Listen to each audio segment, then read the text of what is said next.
Hi there, Jürgen. Hi, Mike.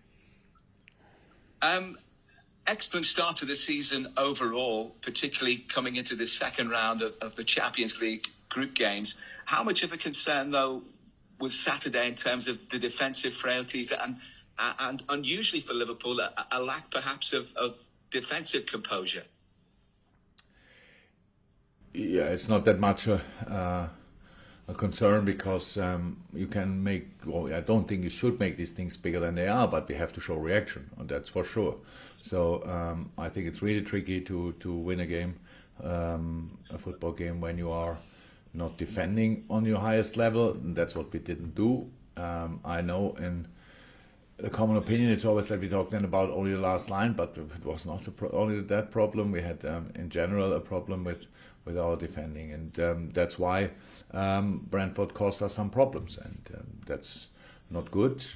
Porto is a different team, obviously. Will play a different style, but will go direct as well. Will go for second balls as well. So yeah, we have to improve in that department for sure. But it's not now the moment for being concerned or whatever. It's we spoke about it obviously, and we know we cannot do it like that. So I think we sorted that, and we have to show that tomorrow. That's right. You have plenty of experience of coming up against Porto in the Champions League, and you've got a good record as well against them. How different is this Porto side and the way they're set up? How different is it to the last one you faced? Oh, Porto always changed a little bit because they have obviously going players out and coming players in. Still the same manager. It's not an advantage at all that we won the last two games there. Absolutely not. Because you only have to think yourself in the position of the opponent. The first thing you want to do is make sure that similar things will not happen again. So that makes the job not easier for us. But it's not about that. We are not like that. We don't think about the last two games we played there. We think about this game, and they have obviously different opportunities to set up, lineup wise, system wise, and we have to prepare for that. So usually they play the 4-4-2, but they changed already to a 4-5-1 in moments. They can then obviously play with two strikers, which is a difference, or plays Corona as a winger or as a fullback. There are different options they have, and we have to be ready for that. But that's the plan. We don't have a lot of time, obviously. We had yesterday recovery, today secondary recovery. Tomorrow we cannot really train there because all the people in Porto are then are still Portuguese, so we cannot really do. Even when we train at Boa Vista or wherever, the information will get out. So we cannot do shape or something like that tomorrow morning. So we had to do everything today in a light version and make sure that we are ready tomorrow. Great. Thank you, Mike. We'll go to Ian from TalkSport, and then we'll go to Carl Markham from Press Association. Thanks, Matt. Hi, Jürgen. How are you? I'm good, Ian. How are you? I'm very well, thank you. I know you just said that the last two victories don't really count for very much, but you've scored 9 goals in those 2 trips to Porto. So it must give you a lot of confidence, a lot of really good vibes going back there. No. We came there last year the last time when we came there, we didn't think about the game before when we won there 5-1 because it just makes no sense. We all know most of the games can go either way. That's how it is. There are decisive moments in the game where you have to score. If you don't score, but they score in a decisive moment. Yes, we were good. We are good. That's all clear. But they are a top side, no doubt about that. They qualify year in year out for the Champions League. They are always first or second in the Portuguese league. That's a top team, and that's what we are preparing for. Not for a team we beat in the past. That's why I said for us it's not an advantage. For them, of course, it's for sure another reason for being motivated on the highest level. That's clear. So that's the situation. We cannot change that. I'm still happy that we won the games when we were there, but we don't think we won this game already halfway or whatever. We know it will be tricky. And obviously, if you win, it gives you a big advantage in the group, doesn't it? Starting with 6 points, it gives you a little bit of leeway, a little bit of wiggle room, as we would call it. How do we call it? Wiggle room. Sorry? Wiggle. Wiggle room. Yeah. I don't know the word. I don't know the situation. Counting on points you don't have already. Really never did that. Don't understand it. Don't know how it works. This is a tough group, obviously, and we should not waste time to get as many points as possible. But that means nothing. The game at Atletico, which we obviously Atletico Porto, which we obviously watched, that was a tough one. If one team would have deserved to win it, it would have been Porto. So it says a lot about the Spanish champion. Not sure if they're top of the table at the moment, probably maybe not.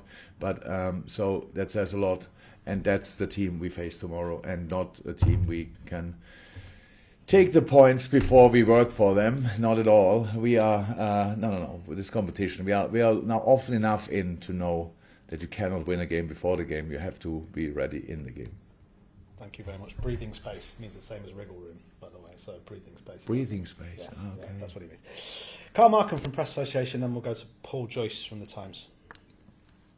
Hi again. Hi, Carl. Tomorrow will be a year since Diogo scored his first goal for the club. It wasn't in this competition, but the Champions League is almost where he announced himself with that hat trick. I'm just wondering how you feel his year has gone, and because when he came in, he was facing Salah, Mane, and Firmino, that established front three. I just wonder what you think how his development is and where he's yet got to go. Exceptional player. Really, really happy that we signed him. Honestly, it's a really strong personality. It's you cannot know about that before you meet the person. He's really, even for his young age, a very mature man, and so that makes it really enjoyable to work with him. And we spoke about that from time to time. It's not easy to improve us, but Diogo did definitely, and scored important goals. Is actually a player like made for our style. Pretty intense, technically good, really fast, good in the air, both feet really good. So it's Diogo is a very interesting package, and I'm really happy that we saw that and that we could realize the transfer. So that helped us a lot. But the first year obviously was not completely free of any struggles because of the injury which he got at Midtjylland, I think. So was not perfect, but when he was available, when he was fit, he always helped us a lot. Oh, thank you, Carl. Then we'll go to Paul and then Neil Jones. Again, I was going to ask about the Porto games, but they've been covered. Have you got any update on injuries and what squad will travel, please? A big one. A big squad will travel. We have 23 players with us. Apart from the longer term injuries, I think they're all in. So no Thiago, no Harvey. The rest is available, but we have one too much. We have to make a decision about that. So who will train here and who will come with us, but no new concerns at the moment. Hopefully it stays like this. Okay. And as things stand, the call from Neil Jones to finish off this part of the press conference, and Diogo will be in a few minutes after the manager. Neil. Hi, Jürgen, you okay? Hi, yeah. Want to ask about Curtis Jones. Had a big week, obviously played well at Norwich, scored the goal at the weekend. I think you've said a few times that he now needs to make the next step. I just wondered what you'd be looking from him to make that next step, because he's obviously, I think he's at 50 games now. He's had a big involvement last season. What are you looking for from him going forward now? Well, last game the Brentford game is a really good example. That's how Curtis has to play. That consistent. That's how it is. He was defensively really good. He won important balls. He was offensively involved in pretty much everything. He scored a wonderful goal. He can do exactly this. He could score exactly the same goal with his left foot, which makes it really special.